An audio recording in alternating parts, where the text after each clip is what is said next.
आप देख रहे हैं न्यूज तह तक, खबर आप तक। ना पक्ष न विपक्ष, केवल निष्पक्ष। अपने क्षेत्र की खबरों को सबसे पहले देखने के लिए चैनल को सब्सक्राइब करें।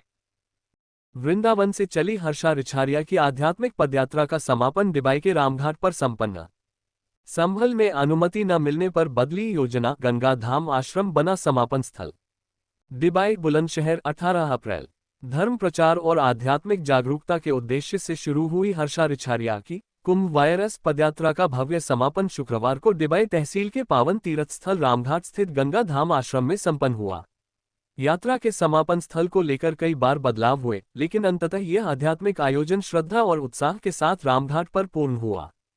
पूर्व निर्धारित योजना के अनुसार पदयात्रा का अंतिम पड़ाव संभल में होना था, परंतु प्रशासनिक अनुमति न मिलने के कारण आयोजन वहां नहीं हो सका। इसके बाद नरौरा में गंगा स्नान के साथ समापन की योजना बनी, जिसे लेकर स्थानीय श्रद्धालुओं में खासा उत्साह था। लेकिन अंतिम समय पर निर्णय लिया गया कि समापन कार्यक्रम डिबाई के गंगा धाम आश्रम में आयोजित किया जाएगा। समापन समारोह की अध्यक्षता गंगा धाम आश्रम के परम पूज्य महामंडलेश्वर डॉक्टर सुरेंद्रानंद गिरी जी महाराज ने की।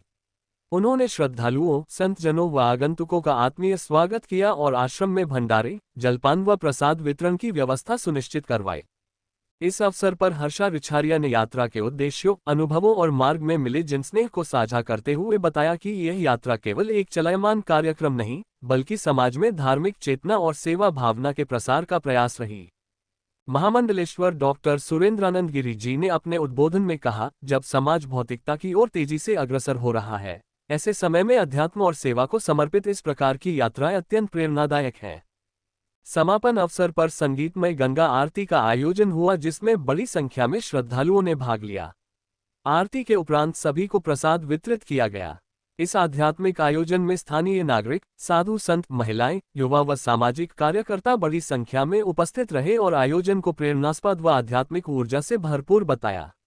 आयोजकों के प्रति आभार व्यक्त करते हुए उन्होंने भविष्य में भी ऐसे कार्यक्रमों के आयोजन की कामना की। इस अधूरी यात्रा को पुनः प्रारंभ करने की योजना रखती है? देखिए, मैं अपनी ज़िंदगी में ये बहुत ज़्यादा मान के चलती हूँ कि जो भी होता है ईश्वर की मर्ज़ी से होता है। मैं बार-बार ये बात बोलती हूँ हर इंटरव्यू में कि कोई भी चीज़ बिना, कहते हैं, महादेव की इच्छा के ना इस ब्रह्मांड में पत्ता भी नहीं हिलता। तो आज अगर मुझे यहाँ पे समापन करना पड़ा है तो उसके पीछे कोई ना कोई रीज़न होगा ही, बिना रीज़न के कुछ भी नहीं होता है। और भविष्य में ये बात 100% श्योर है कि मैं वापस इस यात्रा को करूँगी। आता है तो उसके हिसाब से उनसे बात हुई थी गंगा घाट तक की कि गंगा घाट में इसको अभी फ़िलहाल समापन करना होगा। तो उसी को देखते हुए हम आगे आए गंगा घाट की तरफ और गंगा घाट में ही समापन किया हमने यात्रा का। इस यात्रा के पीछे आपकी क्या मूल भावना थी? क्या यह धार्मिक प्रेरणा थी या सामाजिक संदेश देने का उद्देश्य क्या रहा? देखिए, ये धार्मिक और सामाजिक मुझे लगता है एक ही चीज़ होती है, क्योंकि इंसान जितना भी समाज में रहता है ना, वो धर्म से जुड़ा हुआ ही रहता है। धर्म से अलग होके तो कोई भी नहीं रह सकता है।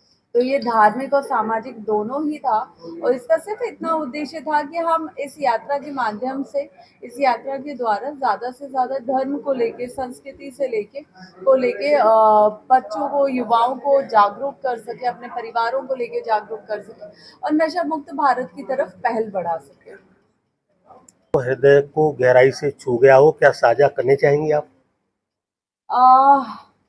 देखिए, एक अनुभव जो मेरा बोलता है, और सिर्फ इस यात्रा को लेके नहीं, जनवरी से महाकुंभ से लेके अभी तक को लेके, वो अनुभव ये कहता है कि धर्म के रास्ते पे अगर चलना है तो मानसिक रूप से, शारीरिक तो छोड़ दीजिए, मानसिक रूप से इतने मजबूत रहिएगा कि कैसे भी कोई भी विघ्न आए, आप तस से मस ना हो पाए।